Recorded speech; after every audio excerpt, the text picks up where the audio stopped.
You are listening to Water Online Radio, brought to you by wateronline.com, showcasing today's leaders in the water, wastewater, and stormwater industries. And now, here are your hosts, Todd Schnick and Todd Youngblood.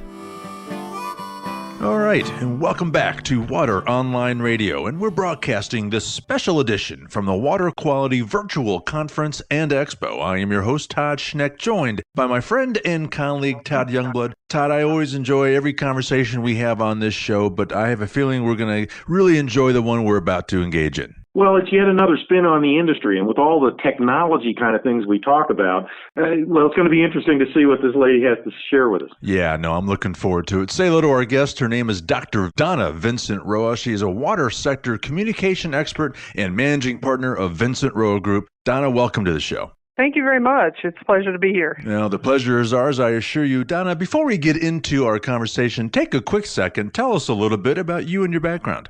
Sure. Well, I run Vincent Roa Group, and we're a business communication firm that focuses on environmental issues with a particular emphasis on the water industry. We're in Rockville, Maryland. We serve international organizations, water tech companies, government agencies, and anyone interested in improving the way we communicate about water. Donna, communication is, it's not something that a lot of folks think of right off the top of their head when they're talking about the water industry, but talk a little bit about how communication and water quality are connected. Sure. I think that communication is one of the most important dynamics for the key infrastructures of our society, water being the top of the list. I think that it's the backbone for any infrastructure because it gives us a chance to set up the framework for providing information exchange during times of risk, times of calm, times of emergency, and so on. And I think that it should also be positioned as a key element in national security and emergency preparedness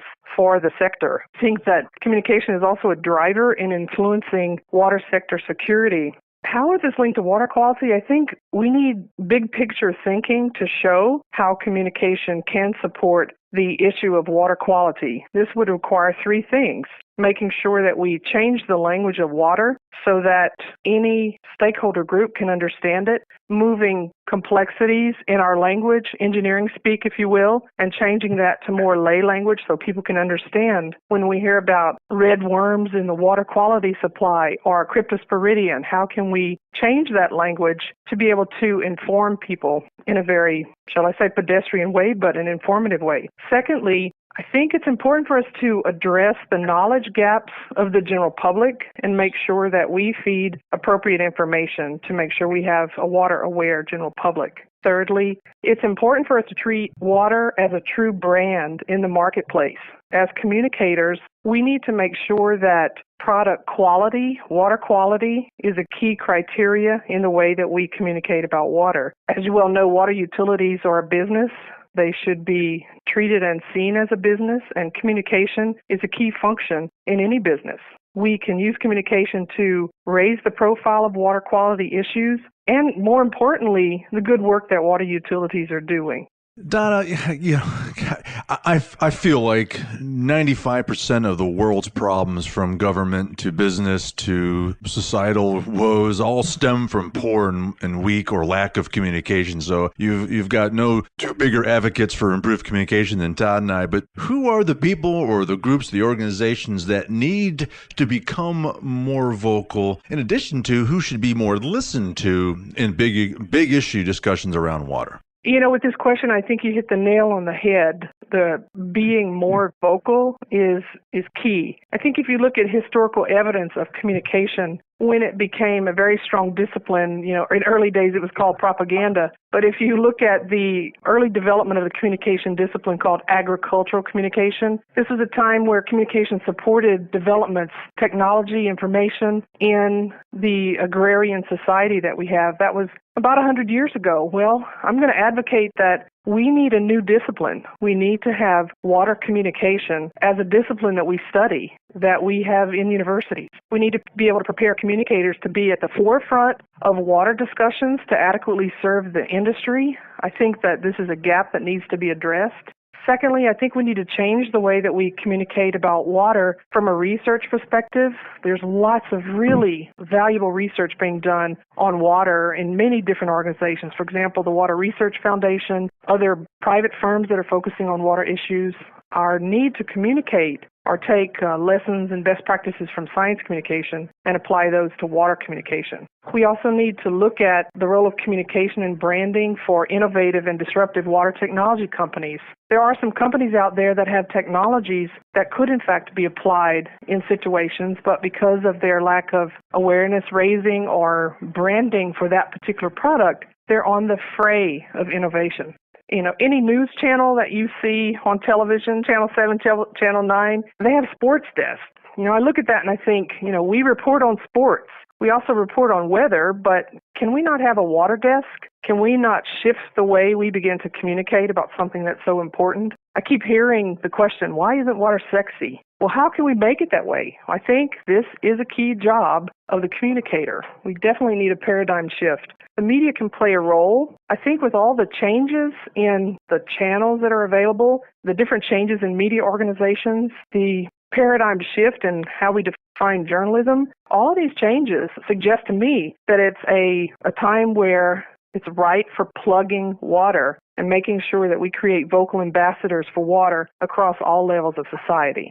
Donna, Todd and I talk a lot about innovation when we're talking to professionals and executives in the water treatment industry. Talk a little bit about innovation and the role it has in dealing with the different water crises in the U.S., failing infrastructure particularly. If there ever was a time for an industry to apply innovation, it's the water industry. If you think about the aging infrastructure troubles that we have within the United States, looking at the various technologies that are available, I think there are some dynamics in the water utility industry that's preventing that. There are pockets of innovation. I've seen it from, the smart ball that detects leaks to other kinds of sonic devices. I think there needs to be a roundup of the pockets of innovation and sort of greater industry acceptance and willingness of large companies with the resources to invest in water technologies and, having them take some actions to be able to grease the skids for innovation. I think that it's important to also look at the role of regulations and water policies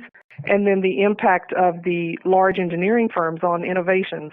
Donna, talk about utilities and how they've traditionally been risk averse and obviously relatively slow to adopt innovation. How can we quicken that pace? And I got to think improved communications can really be important there. I think with water utilities, I want to be careful not to sort of beat up the water utilities. It seems like, they're on the receiving end of so many constraining factors. I think that, speaking about water utilities in a helpful mode or even a kind mode is important because I think there are many ways to innovate.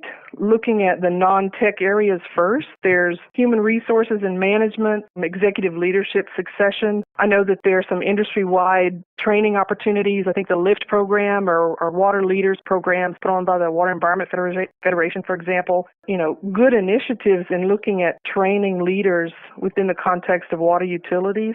And certainly strategic risk and crisis communication can be addressed more holistically. I think there is an opportunity for water utilities to leverage next generation communication technologies and best practices. In doing so, I believe that they would be able to achieve new efficiencies and increase their outreach capabilities.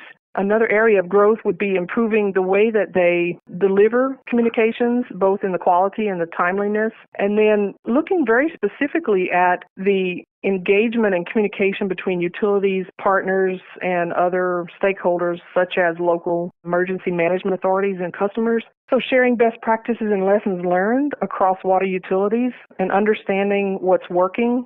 For example, I'm very intimately involved in the value of water issues and looking at, how that plays a role in the way that we communicate about water. And then again, moving to the technology areas, I believe that there are complex demands on utilities. There's, complex demands on the global community as it relates to water. But I think what will be important as we move forward is that water management needs to be looked at in an integrated fashion. And that includes all aspects of activities, the non-tech or soft areas and the tech areas, because if we don't take into account the needs of our society, the political constraints and climate-related risks, we won't be able to successfully meet the demands of this complex resource. Donna, you've touched on quite a few of the many issues facing the water wastewater industry right now. As you look into the future, is the environment going to get tougher? Is it going to get easier? What kind of progress do you see? I'm not the only one saying this, but on the level of public attention and alarm, water is the next climate change. And I think we need to be very careful that there is a holistic support for water, and we don't have the deniers or the detractors about whether or not we need to do something about water. We need to have communication professionals that are adequately informed, and we need to be able to talk about the issues working in close proximity and partnership with engineers and other water professionals. I have this idea in mind about, sort of boots on the ground. Those boots need to be filled by the engineers and the professional communicators, because I think this is going to be a key partnership that's going to help us create a more water-aware public. I think that we need to explore better ways to share water knowledge. That means aggressively getting out the word on water science and research. I think another important thing to look at for the future of water is, can we tell interesting stories in interesting ways to create a more water-aware public? Can we use communication to enhance the role of the water citizen? That's going to be a question I think we all need to ask. I'm sure you've heard of the water energy nexus. Well, as the days go by, it's going to be, for example, water, energy, food, public health, public safety, economic nexus. We'll be adding to that list. There's probably going to be 25 words in front of the word nexus, because water is at the center of all we do. And as you know, it's a resource that we can't live without. So I think all in all, we need to have a dramatic shift in the global consciousness about water. I'm convinced that we can all become water ambassadors, and that none of us, whether we're a CEO, a teacher, a water technology innovator, none of us can be cavalier about water anymore. Water is the next climate change. Boy, Todd, I suspect you agree with me that she's probably right on the money on that. Donna, I hate to say it, but we're about out of time. Before we let you go, how can people get in touch with you, and where can they learn more about Vincent Roa Group? Sure. Vincent Roa Group is at vincentroagroup.com. My email address is donna@vincentroagroup.com. And if you want to read some of my writings about water, I have a blog called speakingupaboutwater.com. Dr. Donna Vincent Roa, water sector communication expert and the managing partner of Vincent Roa Group. Donna, it was great to have you. Thanks for stopping by and joining us. Thank you. Glad to be here. That was our pleasure. All right, Todd, you ready to be that ambassador? I'm in, man. I'm in. Okay. Well, on behalf of our guest, Dr. Donna Vincent Roa, my co-host, Todd Youngblood, I'm Todd Schneck. We hope you enjoyed this special edition of Water Online Radio, broadcasting from the Water Quality Virtual Conference and Expo. We'll be right back.